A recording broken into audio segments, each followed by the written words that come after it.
Most traders learn market structure just like this. Oh, price is creating higher highs and higher lows, I'm just gonna buy at higher low. But that's not how real capital flows in the market. Hedge funds aren't drawing zigzags on charts. They're identifying where the liquidity sits, where the dumb money is trapped, and how to trade with intention, not reaction. So in this video, I'll break down how I trade market structure just like a professional gambler. Professional gambling type shit, bro. No, I mean professional capital allocator, not a retail guesser. Anyways, if you're new here, my name is Brett and I help traders go from inconsistent to funded using a mechanical system based on institutional concepts, psychology and data. Not sickness and definitely no gooning here, buddy. I've personally helped hundreds of traders pass funded challenges and scale their accounts to 5 to 6 figures. And in this breakdown, I'm going to show you exactly how I think about market structure from a high performance lens. The problem right now is that most traders, they treat market structure just like a checklist. They price break structure, okay, cool. Then now I'm just going to wait for price to retest it and then I'm going to enter for a buy. Now, that kind of thinking works until it doesn't, especially during news, fake outs, or engineered liquidity sweeps. Because real structure isn't just about where price went, it's about who's trapped, where liquidity is put, and what institutions need to do next. Because at the end of the day, they are the ones with sufficient capital to break structure, to cause order flow to shift. So before we talk about the high-level stuff like how to combine market structure and liquidity, let's revise the basics because it's very important that you get the fundamentals right. You need to get the foundation right before you move on to the more advanced stuff. So at any point of time, you want to be asking yourself this one question. Is the market up, down, or sideways? If the market is in the uptrend, it's going to be creating higher highs and higher lows just like this. And if the market is in a downtrend, price will be creating lower highs and lower lows like what you can see over here. And if there is no clear structural highs and lows being formed and the market is just stuck within a range where it's just oscillating within like this sideways little market right here, then it is a consolidation or sideways market. So quite simply put, the market can only move in 3 ways. It can either move up, down, or sideways. It can't do weird patterns like going in triangle or like a circle, alright? So like I mentioned, in a bullish market structure, price will be creating your higher highs and higher lows, where the next swing high is higher than the previous swing high and the next swing low is higher than the previous swing low. And as a result, we are able to identify a bullish break of structure whenever price takes out the previous swing high. Right, same thing in a bearish market structure. It's just you are looking at it from like an inverted perspective where price is creating lower highs and lower lows. Right, this high is lower than this high, this low is lower than this low. And whenever we got a break of structure to the downside where price took out the previous low, that is where we can identify our bearish break of structure. And obviously, the market doesn't look like this, right? This is just what textbooks actually teach you.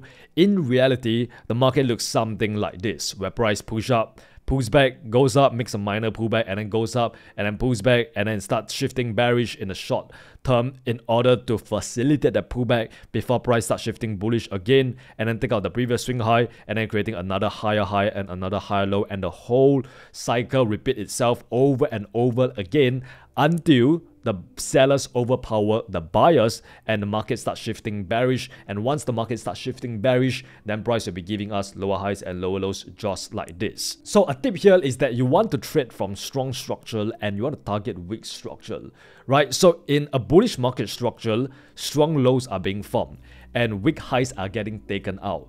What I mean is that this low is considered strong because it led to price breaking the weak high, right? And then, yeah, it pretty much explains why this high is weak, right? Because the strong low just absolutely smashed right past it. And in a bearish market structure, price will be creating strong highs and weak lows. So you basically want to be trading from strong structure and you want to target weak structure. So basically in a bullish market structure, you want to buy at strong lows and you want to target these weak highs right here. Because we know that price is just going to blast right through that easily. And then in a bearish market structure, you want to sell at strong highs and actually target these weak lows here. And the next concept that you need to understand is swing structure versus internal structure, right? So when you have a bullish break of structure just like this, we know that this is a swing high, this is a swing low. And then once price starts making that pullback, right, you can see the internal structure will start shifting bearish to facilitate the pullback. And how do you actually define what is considered as an internal structure and a swing structure? Well, you must first identify the swing range, the swing high and the swing low. Once you're able to do that, then everything in between the swing high and the swing low is considered as your internal structure, right? So over here, the internal structure was actually creating like a higher high, higher low, and then price started coming down here and take out that last internal higher low. What this means is that the internal structure right now is shifting bearish, like I said earlier, to facilitate the pullback, right? So it's just turning bearish for the short amount of time. So the swing structure, the higher time frame structure is still bullish. It's just that the internal structure on the lower time frame is shifting bearish to facilitate that pullback.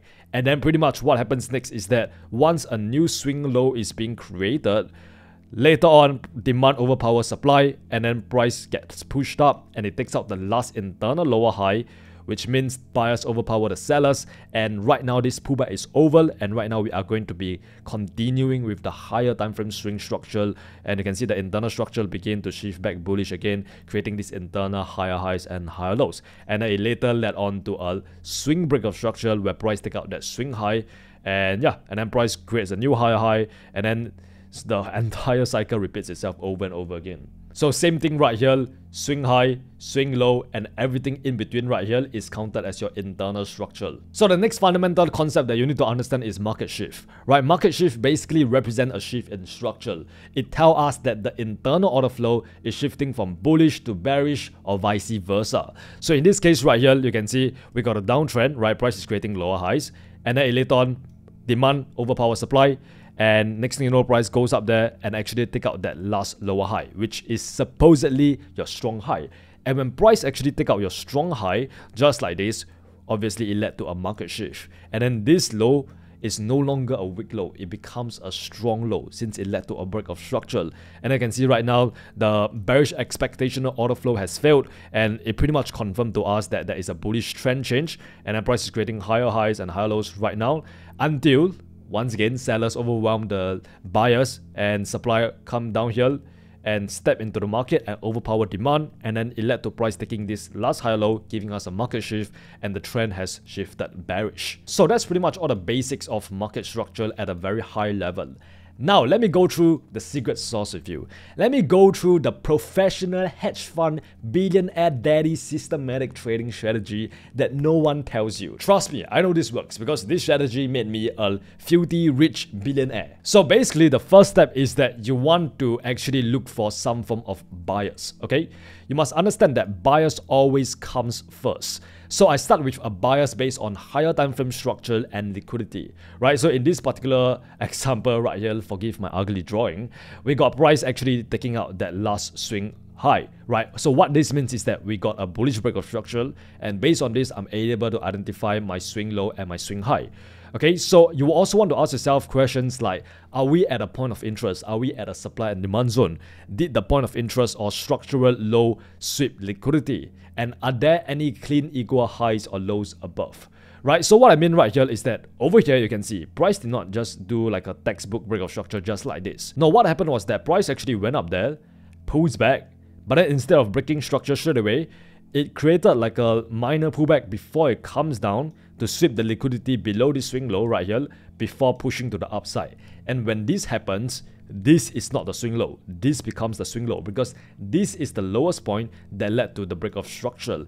And this swing low is also known as our protected low, right? Since it actually swept liquidity. So based on this itself, our expectation is that price could potentially start pulling back anytime soon, and then it's gonna come down and create a new higher low, and it's gonna respect like this previous higher low right here, and the bullish structure, the bullish order flow is gonna continue just like this. Remember, structure means nothing without context, and that's why I always define bias first, right? So in this case, I've identified my swing low, I've identified my swing high, and I know for a fact that if I'm looking for the highest property setup, I want to actually enter for a buy somewhere right around here. So once you get your bias, the next step is to identify liquidity zones. You want to ask yourself this one key question: where is the available liquidity? So basically, this is where I mark the zones where retail is most likely to get trapped.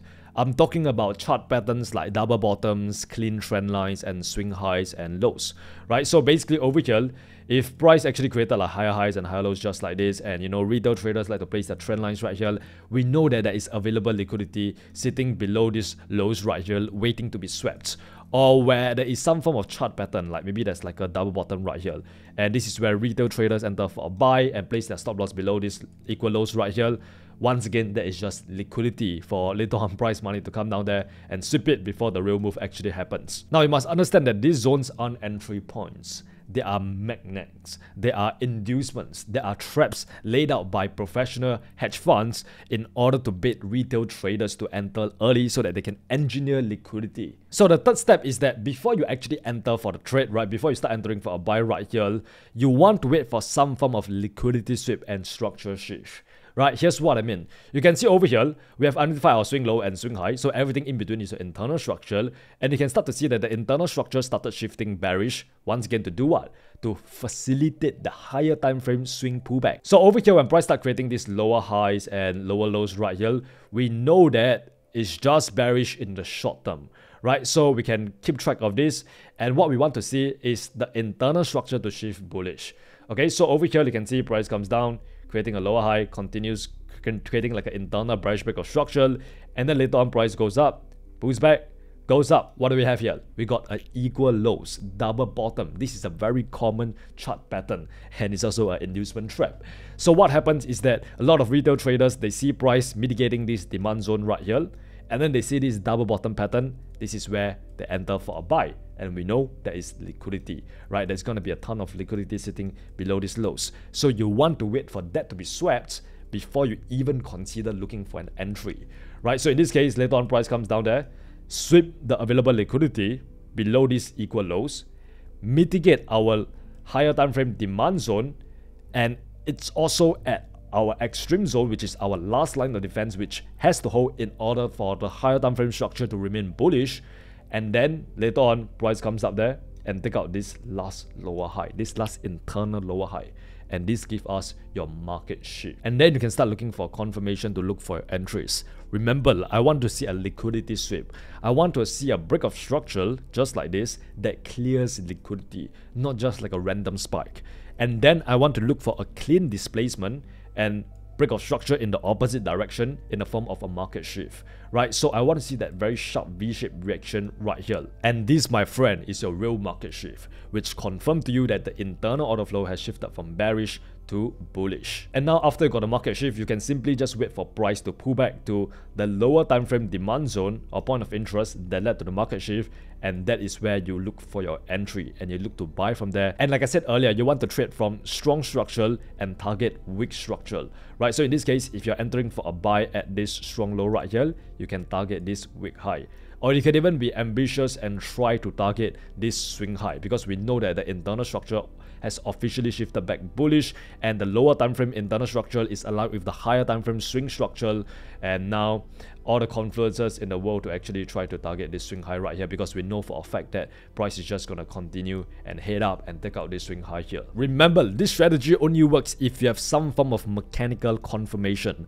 I only enter when my checklist aligns, when there's a structure shift, when there is a valid inducement, liquidity being swept, and there's clear imbalance. There is no second guessing here. There is no over trading or no trading with emotion whatsoever. Once I see a trade that checks off every single criterion within my trade plan, I enter, I execute without hesitation, reservation, or fear. And that's the difference between guessing or gambling and systematic trading. And yes, my friend, this strategy works on forex, stocks, crypto, futures, indices, options, or whatever niche little corner of the markets you like to gamble in. Now let's go onto the charts and actually apply what we have learned, right? So using EURUSD as an example, the first thing is to obviously identify your buyers, right? So we got a bullish break of structure to the upside right here. How do we know that? Because this is the last time price actually created like a higher low before pushing to the upside. And just by doing that alone, I can identify my daily swing low right here. This is also a strong low because it led to price taking out this weak high here. And you can also identify your swing high right here. And then you also want to try to spot the liquidity, right? See any swing low or high or point of interest that swept liquidity recently, right? So if I look towards the left hand side right here, what do we have here? Okay, we got price goes up, pulls back, goes up, pulls back, and then push up. And then later on, price came down there, swept the available liquidity below these equal lows before pushing to the upside right here, giving us our protected low, right? So based on this, we know that this is a clear as day liquidity sweep. If this is not clear, right, let me just go to maybe the 4-hour time frame to show you what I mean, right? So if I go down the 4-hour time frame, you can see it becomes much more clearer, right? Like you can see all the consolidation right here is just liquidity being built up below these lows right here. Okay, so taking that into consideration, we can identify that this is actually our demand zone at this swing low right here that swept liquidity, right? So we know that this is a very important point of interest that we should be looking out for, right? Because price can potentially come down here, create like a new high low before pushing to the upside. Now, just like I mentioned earlier, everything between your swing low and your swing high is considered as your internal structure. So what that means is that if I see like a higher highs and a higher low being formed right here, I know that this is the internal higher high and this is the internal higher low. And then later on, price came down there, take out that last internal higher low, and it means that price is just shifting bearish on the internal structure, on the lower time frame structure to facilitate that pullback. Okay, so in this example right here, you can even go one step further to try to identify all the internal structure and just map them out, right? So like I said, this would be your last internal break of structure right here, and then later on, price comes out there, take out that last internal high there as well. And then what happens is that this is the lowest point that led to this internal break of structure, right? Which means that this is the low that we are looking out for. So when price actually came down here and take out this low right here, what this means is that the supply has managed to overpower the demand, right? At least for the short term. And right now, like I said, price is just shifting bearish. Okay, so after that happens, you can see price started shifting bearish. And what do we have? We got internal lower highs being formed right here, right? We got internal bearish break of structure to the downside, right? So you can map that up as well. So we got one right here, and then we got another one right there. Okay, so just continue follow the money. So if you were trying to trade this pullback right here, what you could have done is to sell at these strong highs right here and target these weak lows, right? So this would be some pretty decent risk to reward trade setups right there. Okay, so over here, prices came all the way down to our extreme demand zone, and this is where you gotta be cautious, right? Because at any point of time right now, price can start shifting bullish. Okay, so at this point of time right here, this is where I would potentially jump down to my lower time frame since price has officially mitigated my higher time frame demand zone. So this is where I would jump down to like the 1 hour time frame to observe what price is doing. And you can see over here what we have. This was that last internal break of structure on the 1 hour time frame, right? So if price is able to take out this high right here, what this means is that we can potentially get a market shift, and right now price could potentially start shifting bullish, right? So we are still waiting for demand to actually overpower supply, right? So based on this, you can even drop like this 1 hour supply zone that we have right here, right? So ideally, we want to see this zone fail, because if this supply zone is going to do its job, price is just going to come down here, mitigate this, and just continue going down, taking out this low and just continuing this bearish market structure as well, right? So let's see whether that actually happens or not. Okay, so you can see later on price actually went up there and actually pierced right through it. So this is where I'm looking for like a much more convincing market shift in the form of like a candlestick actually closing above this high right here, right? So let's see whether we got that. There we go, right? So once the candlestick actually officially closes above this last high right here, this last internal high, this tells us that demand has indeed overpowered supply, and right now we can start looking for longs. Now, before we do that, remember, we need to ask ourselves, where is the available liquidity, right? Where is the liquidity sweep? Where is the level where smart money actually enter into the market itself, right? And this becomes crystal clear when you actually observe what price is doing right now. Okay, so over here, what do we have? We got a very sharp V-shaped reaction. And what happened over here was that price comes down here, pulls back, goes down, pulls back, and then later on came down there, swept the available liquidity below these lows right here before we get a ton of demand stepping into the market, creating such a large imbalance that we have right here, right? So based on this, this will be my liquidity sweep. Now that we have identified our liquidity sweep and a market shift to confirm that the internal order flow is shifting, this is when you want to actually start to wait for price to pull back to some form of lower time frame supply and demand zone, and then you look for your entry from there. So using this example right here, let's try to identify every single point of interest that led to this market shift, right? So you always want to start from the extreme. So over here, we got an extreme demand zone, and then later on what happens is that price went up there, pulls back to this extreme demand zone before pushing up even further. If you make it a little bit less refined and you mark up this entire consolidation, you can see that this demand zone has pretty much been mitigated, which means that the buy orders within this demand zone has already been filled, right? And it led to this move to the upside right here. You can see it's sharp amount of imbalance, clear as day. So what this tells us is that price is most likely not going to use this demand zone in the future anymore, right? But I'm just going to leave it up here for your sake. Okay, so over here later on, price goes up, pulls back, and then push up again, right? So based on this, this is the next demand zone. And you can see this one is unmitigated, it's fresh. And the good thing is that it's actually available liquidity sitting near the zone itself. Where is the available liquidity, you ask? Right, what do we have right here? Price goes up, pulls back, and then goes up, right? So just judging this alone, we know that this is a low right here. This is the internal higher low, and there is going to be available liquidity sitting below these lows, right? Because the retail traders who enter for a buy right here, guess what? This is where their stop loss is at. All right, nice. So we got a clean nil liquidity right here. So my next step is to just actually enter for a buy upon the mitigation of this demand zone right here, right? So this is where I could potentially place like a buy order at the edge of the zone itself, place my stop loss below the zone, and just try to target like 3R. Or even like the wick high that is potentially going to form very soon. And now it's just a matter of patience, waiting for price to actually come down to our lower time frame demand zone. Right, so in this case, I'm not doing anything, I'm not panicking whatsoever. You can see the price is just moving exactly the way that I actually imagine it to move. Right, goes up there, take out this structural high right here, comes down, potentially sweep the liquidity below this low right here, and tap into our point of interest that we have right here. Boom, once that happened, we get into the trade. Like I said, our stop loss is actually below this demand zone. And by this time, since price usually started moving up, you can even move your stop loss like below this new low being formed right here. And you can see this low actually did like a cheeky low liquidity sweep on the lower time frame right here as well before pushing to the upside. Right, so like I said, you can either target just fixed 3R, or you can try to target like this wick high that we have right here, which we know for a fact that price is just going to smash right through because the internal order flow is bullish and we want to trade from strong lows and target wick highs. Alright, so let's just look at how this trade play out itself. Right, price goes up, boom, smash our TP within a few hours, as simple as that. Boom, go and get your Ferrari. Just kidding. No, you put your head down and you continue grinding. All right, so you raise this setup and you look for the next opportunity. Okay, so over here what we have is we got another internal break of structure to the upside, which confirmed to us that this market shift is indeed valid, right? Demand has officially overpowered supply.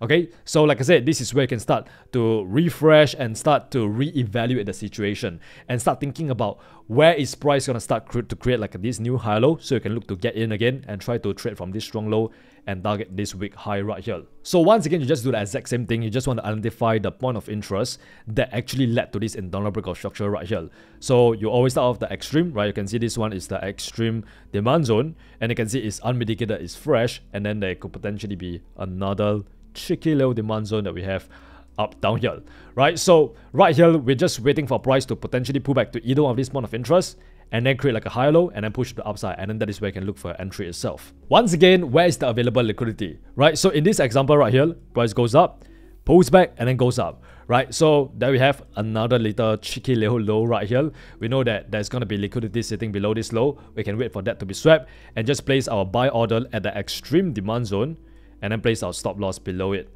So once again, this is the extreme demand zone, right? Because this is the lowest point, right? The protected low that led to this internal break of structure, right? So we know that this has to hold in order for the internal structure to remain bullish.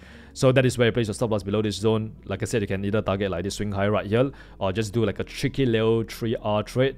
Will be like just like this. There we go. So yeah, over here you can see such a sharp amount of imbalance. We know that it's not going to sustain. At some point of time, price is just going to pull back. And when is it going to start pulling back? When it mitigates some form of supply that we have on the left hand side, right? You can see right here, price mitigated this supply zone right here, starts pulling back. And where is it going to pull back to? This extreme demand zone that we have down here. And then when that actually happens, let's see whether we get them to trade. Boom, we get them to trade just like this. As simple as that. And then we just watch price flies. Like I said, you can target 3R or you can target like this swing high right here. So you can see later on price slowly but surely triggered up, hit our TP, and we call it a day. So that's pretty much how I approach market structure at a high level. You must understand that I don't trade to feel smart. I trade to allocate capital efficiently. The moment you start thinking like a hedge fund, like a professional trader, where every trade is a data-backed decision, your results change. Because this isn't about winning every trade, it's about thinking in probabilities, journaling religiously, and executing with discipline. Look man, I'm not here to sell you anything. I'm not some YouTuber trying to make a quick buck off a sponsorship or a signal scam. I actually trade. I've made enough money from the markets that my kids are good for life. You know, since I'm a certified billionaire daddy. So no, my friend, I don't need your money. I don't need to sell you shit.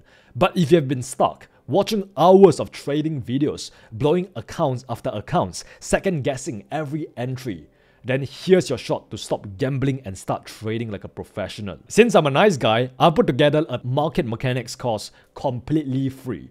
It breaks down the exact system that I use, how I read liquidity, enter trades mechanically, and manage risk like a market assassin. No, I don't need your credit card details, you can just get it for free. Just click the link in the description. Make sure you watch it, you study it, and you apply it. Fair warning though, if you're looking for signals, shortcuts, or magic indicators, you'll hate it. But if you're serious about mastering this game, I will see you inside. And as always, remember, you're just one trade away. So maybe I can place it right here. But at the same time, this is a pretty shit risk reward, you know? Okay, now fuck it. All in or nothing, baby. Fuck it. Professional gambling type shit, bro.